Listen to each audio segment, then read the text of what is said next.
তুমি যদি টাকাকে ভালোবাসো, দেখবে টাকাও কিন্তু তোমাকে ভালোবাসতে বাধ্য হবে। ওই একটা কথা আছে না, ভালোবাসা কখনো একতরফা হয় না।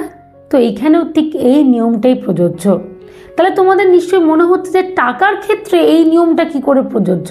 হ্যাঁ, 100 বার প্রযোজ্য। আমি আজকে তোমাদেরকে 3খানা সুপার টেকনিকের কথা বলবো। অনুরোধ থাকলো গোটা ভিডিওটি একটু মন দিয়ে শোনো। তোমরা এখান থেকে অনেক কিছু জানতে পারবে, অনেক কিছু বুঝতে পারবে, একটা ধারণা কিন্তু তোমাদের তৈরি হয়ে যাবে। তাই বাড়তি কথা না বলে আজকের আলোচনাটি শুরু করছি। প্রথম টেকনিকটার কথা বলি, সেটা কি? প্রত্যেকটা টাকার দায়িত্ব আলাদা করে তুমি ভাগ করে দাও। আচ্ছা, আমি সহজে বোঝানোর জন্য একটু উদাহরণের সাহায্য নিচ্ছি। দেখবে আমরা টাকার দায়িত্ব প্রত্যেকটা টাকাকে আলাদা করে ভাগ করি না, মানে তাদেরকে আলাদা আলাদা দায়িত্ব দিই না। কিভাবে জিনিসটা করি? ধরো কোনো ব্যক্তি সে ইনকাম করে নিয়ে আসছে 15,000 টাকা।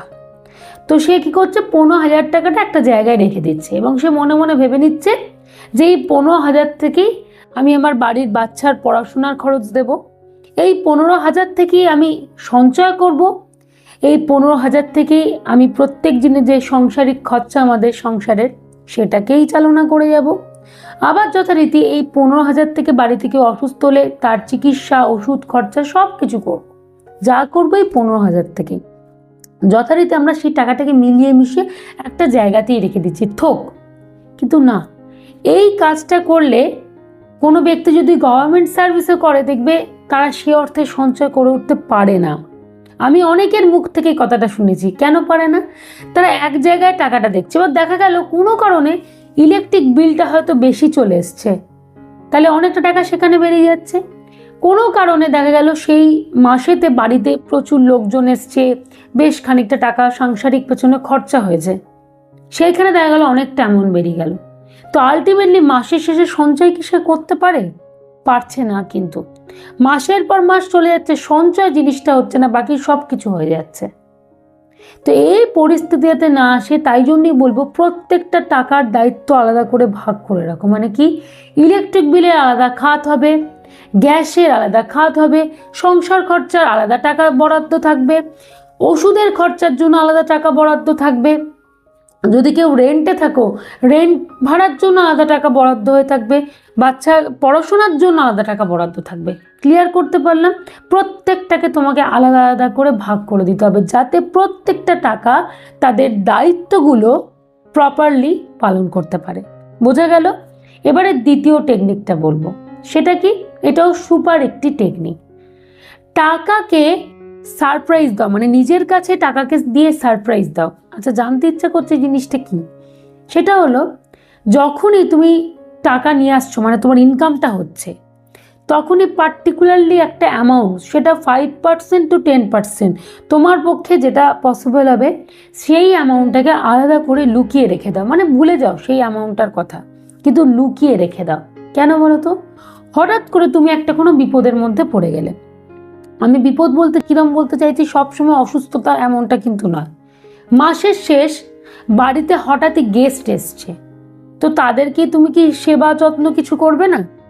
সেই কয়েকদিন তুমি হয়তো বাড়িতে ডাল ভাত খেয়ে নিতে পারবে, কিন্তু গেস্ট এসছে, তাকে তো তুমি প্লেন নর্মাল আলু ভাতে ডাল ভাত দিতে পারবে না। তার জন্য তোমাকে মাছ মাংসের আয়োজন করতে হবে। তো তাদের সেই যত্নার্থী করানোর জন্য টাকা দরকার আছে, এইটাও তো একটা বিপদ। তখন কি করবে? কোথা থেকে পাবে? ওই যে ফার্স্টেই তুমি লুকিয়ে রেখে দিয়েছিলে, তখন এটাকে কাজে লাগাও, যাতে তাদের কিছু হলেও তুমি সেবা যত্নটুকু, আতিথেয়তাটুকু তুমি করতে পারো। আমি এরকম একটা বিপদে উদাহরণ দিচ্ছি, এবার অন্য অন্য বিপদ হতে পারে, কিন্তু এই একটা উদাহরণ দিলাম। এই ঘটনাটা আমাদের সাথে হয়, প্রায়শই হয়ে থাকে। যাতে তুমি এই পরিস্থিতির মধ্যে না পড়ো, তখন দেখবে এই টাকায় কিন্তু তোমাকে সারপ্রাইজ দিচ্ছে। যে লুকিয়ে রেখেছিলে তুমি আগে থেকে, এই টাকাই তো তোমাকে সারপ্রাইজ দিল, চমকে দিল যে ঠিক আছে, আমি আছি তোমার পাশে, তোমার আর চিন্তা নেই, তুমি খরচাটা চালিয়ে নিতে পারবে। টেকনিকটা কি অসাধারণ না? ট্রাই করে দেখো, এরকম পরিস্থিতি এলে দেখবে তোমার অতিরিক্ত চিন্তা জিনিসটা কখনোই হবে না। এবারে 3 নম্বর সুপার টেকনিকটার কথা বলবো, টাকাকে সময় দিয়ে বিচার করো। আচ্ছা, এখানে একটা সহজ এক্সাম্পল দিই।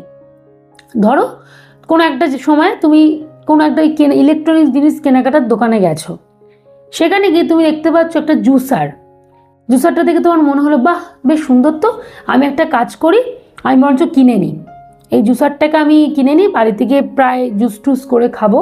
বা হয়তো কোনো কারণে দেখলে এটা রুটি মেকার তুমি পাচ্ছ, তুমি ভাবলো না এই রুটি মেকারটা নিয়ে চলে যাই, ভালোই হবে, আর বেলে ঝামেলা করতে হবে না, এই রুটি মেকার দিয়ে রুটি করে দেবো।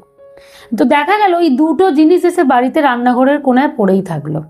কেন রুটি মেকার ইউজ করা মোর দ্যান টাফ, তোমার হয়তো রোজ ইউজ করা হচ্ছে না, তুমি হয়তো মাসে একবার ইউজ করছো কি দুবার ইউজ করছো, জুসারটা তো ইউজই হচ্ছে না, কারণ তোমাদের বাড়িতে বেশিরভাগ মানুষ ফল কেটে খায়। তোমার সেই সময় দেখে মানে মনে হয়েছিল আমি ফল মানে জুস করে আর কি খাবো, কিন্তু এখন অ্যাট প্রেজেন্ট সেই জিনিসটা কাজে লাগছে না। তার মানে তোমাকে সময় দিয়ে বিচার করতে হবে। কথাটা কেন বললাম, এই যে তুমি টাকাটা খরচা করেছো, তুমি কত দিন ব্যবহার করছো জিনিসটা, খরচাটা ঠিকঠাক জায়গায় হলো তো না ভুল জায়গায় তুমি খরচাটা করে ফেললে, এই প্রশ্নটা নিজের মনকে করো তো, দেখবে উত্তর তুমি পেয়ে যাবে যে তুমি ভুল জায়গায় জিনিসটা ইনভেস্ট করে ফেলেছো। হয়তো রান্নাঘরে পড়ে আছে, ধুলো জমছে, কি এরকম ধরনের জিনিস নিশ্চয়ই তোমাদের বাড়িতেও রয়েছে, আমাকে কমেন্ট করে জানাবে, যেগুলো ইউজ হয় না, কিনে ফেলেছিলে দুম করে, কিন্তু ইউজ করতে পারছো না, তাই তো?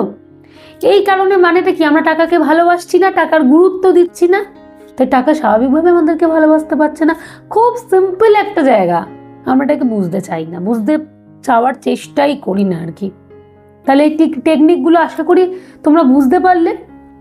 একটু মনে রেখো, একটু চিন্তা ভাবনা করো এই নিয়ে, যাতে এমন পরিস্থিতি কোনোদিন না আসে যে টাকা আমাদেরকে ভালোবাসছে না বা আমরাও সেই চেষ্টাটুকু পর্যন্ত করছি না, এরকম পরিস্থিতি যাতে না আসে, যাতে তুমিও টাকাকে আগলে রাখতে পারো, ভালোবাসতে পারো, তার ফলস্বরূপ টাকাও তোমাকে কিছু একটা রিটার্ন দেয়।